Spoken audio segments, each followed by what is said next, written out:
that. And I think that's going to be the biggest thing for our team this year. We have a lot of people that's able to do that, and people going to not just let it go in one or the other, but they're going to be like, okay, we're going to do this and that. You one of those guys? I think I am. I mean, I would say I am, but it's up to our team. But I carry myself as a person that, if I tell you to do something, or I ask you to do something, because you can't tell nobody what to do. But if I ask them to do something, I'm not going to ask them unless I'm doing it. So that's how I look at it. That's how I look at it. Speaking of communication out there on the field, who's the more outspoken Williams, you or Kyron? I get at the Kyron Williams. Kyron, he a motivational speaker. But I think that just go back to his personality. K has a great personality. He always talking. He talkative, but that's what Kyron does. And Kyron, that's what he likes to do. I think that's what he likes to do the most. But let's just go back to his personality. Like I said, that's just him as a person. It don't matter where he at. He could be in here right now. He gonna be the loudest one, probably in the middle of the room dancing, because that's what K do. Give us an example of what he says to you guys to motivate you. K might, you know, them little movies, them little football movies, the emotional scenes. K one of them people like he an actor or something. Like K be having scripts, and I don't know where he come from, but it just come from him, because that's just him. So K he know how to get you going. So he just get you going before games or practice, or like if the DB's been having a good practice, he'll just call us up. He's like, hey, we need to get going. And you're gonna listen to him because he gonna live by what he talk about. So I respect K, and that's what his K personality though. 3-4 defense, is that going to yield more takeaways, do you feel like, for you guys? I think it is. Me personally, I think the scheme is, but us as a defense, we want to have more takeaways this year than we did last year. And I think that's as a goal that we should always have as defense. Every year, you got to build upon what you did last year. So that's what we're striving for, to get a lot of more takeaways. Back to the question, the defense is going to put us in a lot of more positions to make plays. So I think we will have a lot of more takeaways. 3-4 being more of an aggressive attacking style defense, is that a misconception, or is that about right on for the way you guys plan on playing? That's about right on. We're going to attack, but that just go back to our coach. Our coach, Coach Diaco, he's an aggressive mind. So we're going to attack this year, but that's going to come from all over. So you're not going to know where it's come from or when it's coming, but we're going to attack this year. Is that first practice with Coach Diaco in the spring, is that kind of like this guy's for real? It was eye-opening, because it was a different practice structure than last year. So it was more intense, a lot of more running, and a lot of more talking. So it was eye-opening. But now, since we had it fall count, we know what to expect. So we're just going to build off that and go from there. Just see what he got in store for us. Were you surprised at the energy he has, and does that carry over to the players? The energy, I relate him and Coach Trent Bray together, because they both have the same amount of energy. So it carries over to the player a lot, because if you see your coach a certain way, you're going to play a certain way, because that's how he making us practice right now. So I think it's going to carry over. You guys have seen, in your time in Nebraska, Charlton Warren, Brian Stewart, and Bancorp with the safeties a little bit too. I mean, as a player, when you're going coach to coach to coach, is that a tough adjustment, or how do you kind of handle that? I would say it's a tough adjustment, because each coach has their own personality and their own way of teaching. So the toughest adjustment is just learning the coach's teaching and doing their technique. So but after a while, you get used to it. And we have good coaches, like the new coach, Coach Dante Williams, Coach Scott Boogany. I think they're amazing coaches. Coach Dante, he's probably one of the best coaches I've been around since I've been in college right now. So it's not that tough. And then he's young and he know how to relate to us, so that's what makes it easier. Aaron, you came from Atlanta. How did you end up at Nebraska? Talk about that process, how you made it here. So I came to the spring game my junior year in high school. So I came out here. I just wanted to try something different. I'm a little Southern kid. I didn't know where Nebraska was at on the map at first until I got out here. So I had to look that up. I thought it was about New York. So we got up here. We just came for a spring game. Me, my mom, my dad, and my friend Gregory. So we got up here. We like, man, it's nice up here. So it was real nice. Like, it was better than I expected. And at the time, me and my friend, I don't know if y'all remember it, Nikhil Lundy, he was committed at the time. So me and him was like, man, we can go up here. Like, we like it up here. We like it a lot up here. And it just stuck with me. And then it's very family oriented up here. So I enjoyed it. Okay. And then Coach Riley, then Bo got fired and Coach Riley came. And then at our high school, we had this LCA pastor, Coach James West, come. And James was like, you heard about Coach Riley? I was like, yeah. I was like, you know him? He was like, man, that's a good dude. He was like, I'd stay committed if I was you. He was like, I used to play with him in Canadian Football League. That's a real good dude right there. And then Coach Riley came down to the house, and I just stayed with him. And Coach Riley's amazing. That was kind of tough because you were going to enroll early, and you only had a couple of weeks between. Yeah, that was tough. We didn't know, me and my parents, we was like, because they was comfortable with Coach Bodum's staff. They felt comfortable with Coach Charles Warrington. He was from Georgia, so everybody was comfortable. Then that switch, we was like, man, but James West, his word stuck with us. He was like, Coach Riley, he was a good dude. And James West, I knew him for a great while, and he's not going to play around about stuff like that. So, I mean, Coach Riley turned out to be a good dude. One of the best decisions I ever made in my life so far. Hey, you guys are kind of under the radar. I mean, the analytics say 6 and 6, 7 and 5. Yeah. They stay the same. What do you guys use? Do you guys use that as motivation? How can you use it this season? I think we're underrated because there's a lot of question marks, a lot of new pieces this year.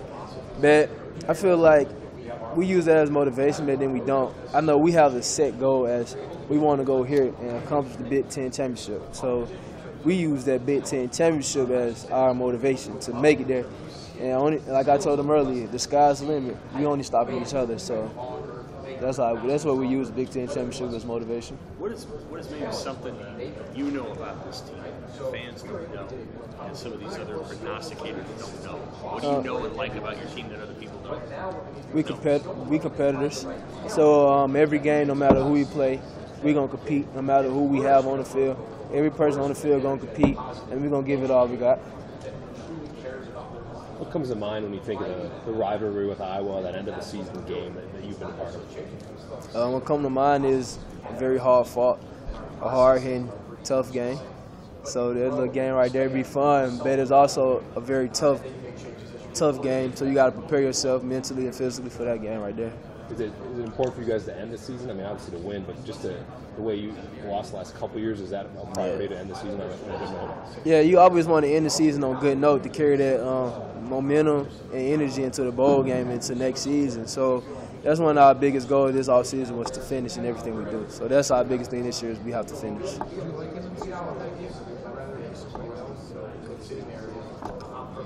I have no opinion on that one. I mean, I don't control that. I don't have no favorites. Whoever they give us, we just got to play them and win. So it don't matter who it is. But I enjoy the game. It's a good game for our in-state rivals. You know what I'm saying? So we can keep that game right there. Who? That's their running back? Oh, he good. He elusive. I give him elusive. He got some speed to him. So he's a good running back right there. He's a good running back. What's tough about tackling? You got to be on your toes. So you got to be able to move with him, and he can make you miss. So that's the hardest thing about it, open field tackling. So that's the hardest thing about playing against him. Aaron, with the injuries you guys have had in the defensive backfield, what's it been like trying to kind of move guys around and try and fit different guys maybe into new roles? Everybody just have to step up and elevate their game. Moving people around, that's up to the coaches. They feel like they'll do whatever is best for the team, and we all have to respect it no matter who it is, but just elevate our game. That's all we have to do. Nickel corner is an important position in defense today's football. You played that spot last year. I learned that last year, too. Yeah. What's it kind of looking like this year heading into camp, especially now with Chris's injury? It's up in the air. Only body know that question is Coach Riley and Coach Diaco. Do you think there's anybody else besides you that might fit that role based on what they're good at? I don't know. It's up to them. I don't know. I know in spring ball we use Eric Lee at that position right now. So outside of him, we don't know in this new system because it's different than last season. So we don't know who's going to fit that role right now. What was the turning point for you that convinced you that you could play at this level? I'm sure when you go from high school to college, there's some doubts, but was there a game or a moment that you said, yeah, I can do this? Well, last year, my freshman year in practice, just scrimmaging and going against our offense. At that time we had Jordan Westcount. I looked at him as one of the best receivers in college football. We had the B-Rod, Elijah Sita, and Alonzo. So just matching up and going against them, we was like, and I just sit back like, oh yeah, I really can do this. Like I can play, and then like playing in my first game, like it's not the same in high school, but it is. The only difference is just much faster and they bigger. So as I look back and was like, yeah, I can do it. And last year was my first time really just full time going. And I just reflect on last season sometimes. Like, I really played college football, and I ain't do my best job because I haven't reached that potential yet. Every year I'm trying to reach that potential to get better, but I didn't do a bad job. And I was looking back and was like, I can do this. So that just right there give you the confidence, like, you need to step your game up, you need to get better, but you also can do it. So relax a little bit, and you got the confidence to do it. Coach John's defenses have usually been very good at limiting big plays. Do you guys And red zone. Do you guys talk about either of those things? How often does it come up as a point of emphasis? Our main goal, he always says, we are going to limit big plays because big plays lead to points. So in order to keep the points down, we have to limit the big plays. And that was our point last year and this year. I think it's every defensive point, limit the big plays. So I feel like that's the main thing. If we limited the big plays, that'll keep the points down. Because in the red zone, I looked at his track record. His red zone defense, no matter where he was at, even at UConn, they've been like the best in the nation. So we're going to be okay.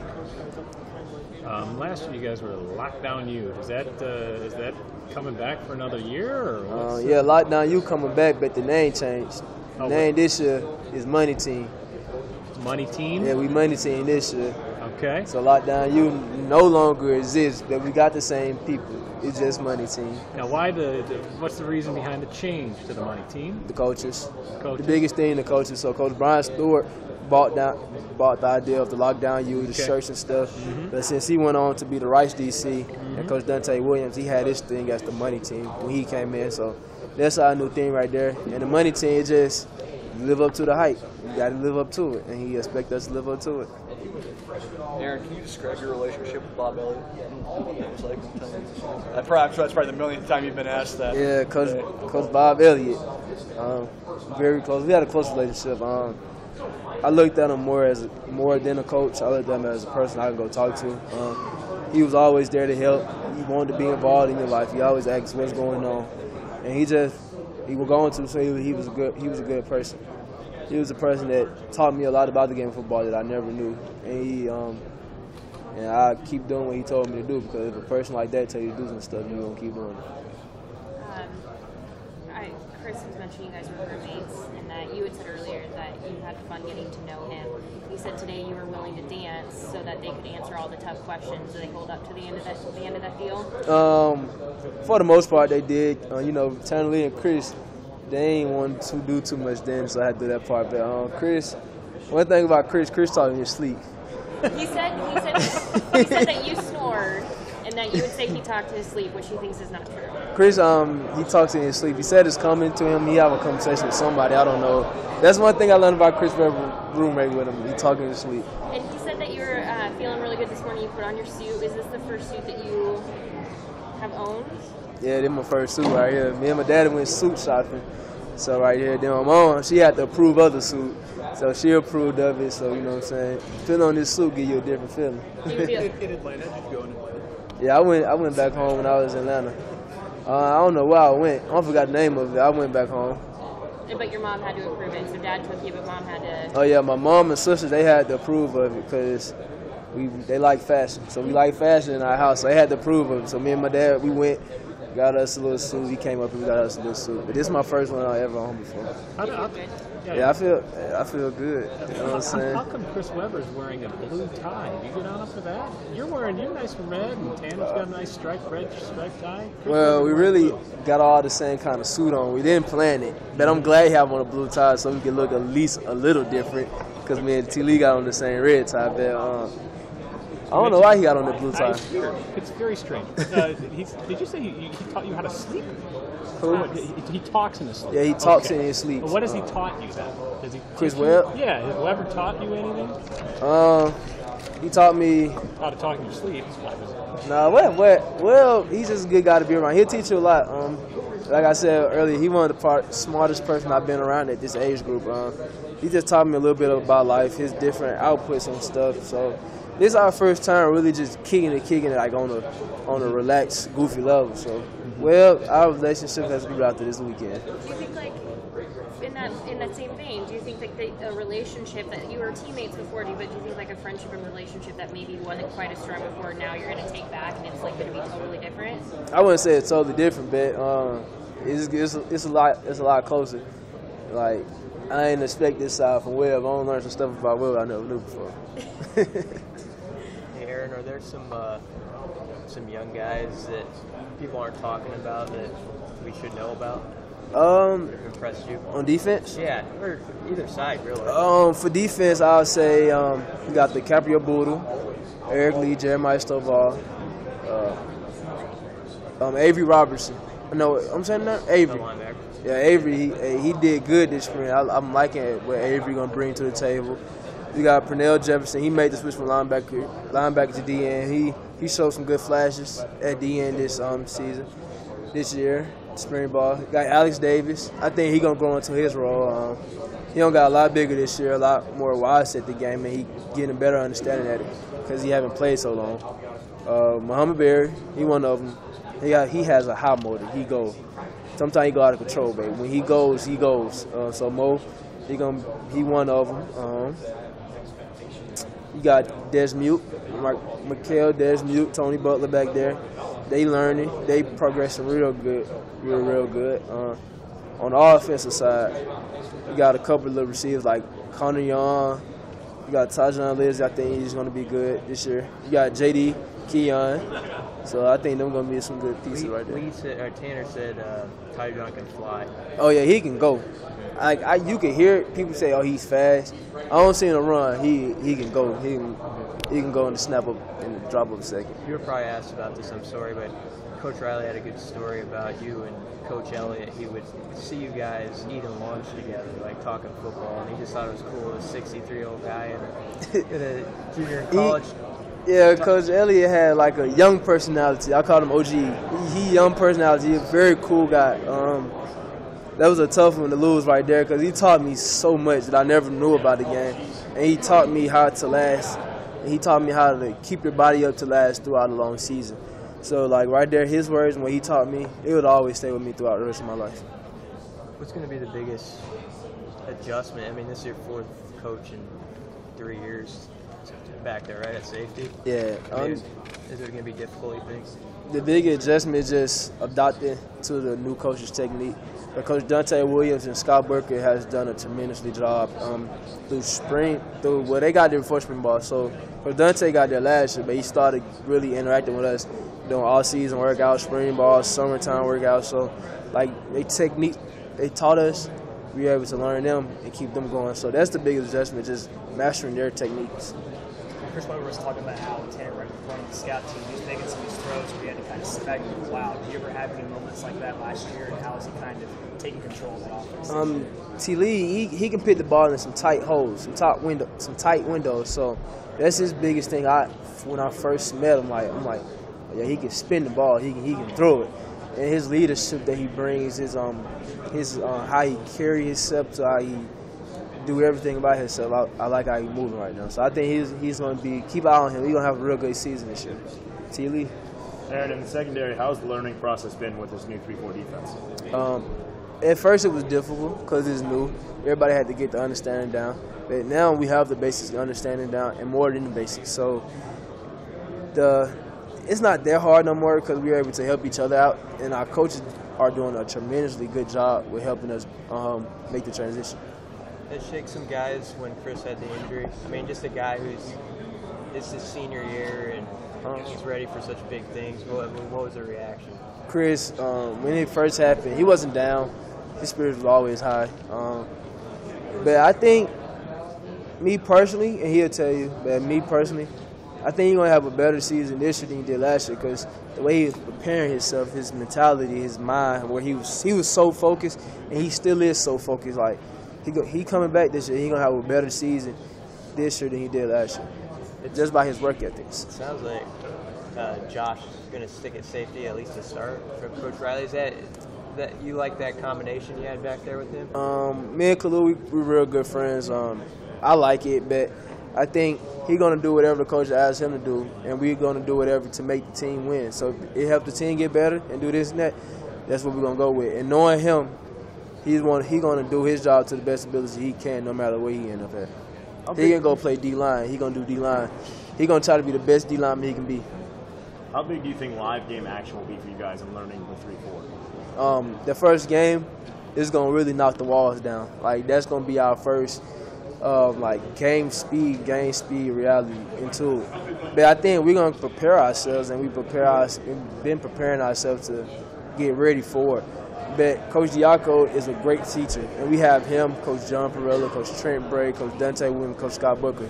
Like they preparing us real good, and they breaking everything down to us. So it's not gonna be a big shock to or a big change. This is gonna be a lot of more playmaking and a lot of more intention, a lot of more swag. Aaron, you've seen Tanner a lot now with him being on scout team last year. How hard is he to pick off? I wouldn't say he hard to pick off. It's just you can't be 5 yards away and expect to pick the ball off if you throw it to receiver, because he gonna put it on the money, and I think that's his best aspect is pinning the ball on the money. Does he make throws that you're just like, I didn't think he'd be able to get that far? I mean, you know, as a DB, when you can give a guy space, and when a quarterback can fit it through a window, does he make those throws where you're just like, you gotta step back and give it to him? It's better offense than, good offense beats good defense. Yeah. Out of a scale of 1 to 10, he makes those throws about at least 80% of the time. Like he could fit them balls, and he'd be like, how you just fit that in there? But I think that's good for us as DBs to go against that in practice. So when we face quarterback that can do that, we're accustomed to it, and we're able to play off that. Chris said that guys just kind of gravitated to him when he came. He's got this calm demeanor about him. Guys just kind of want to be friends with him.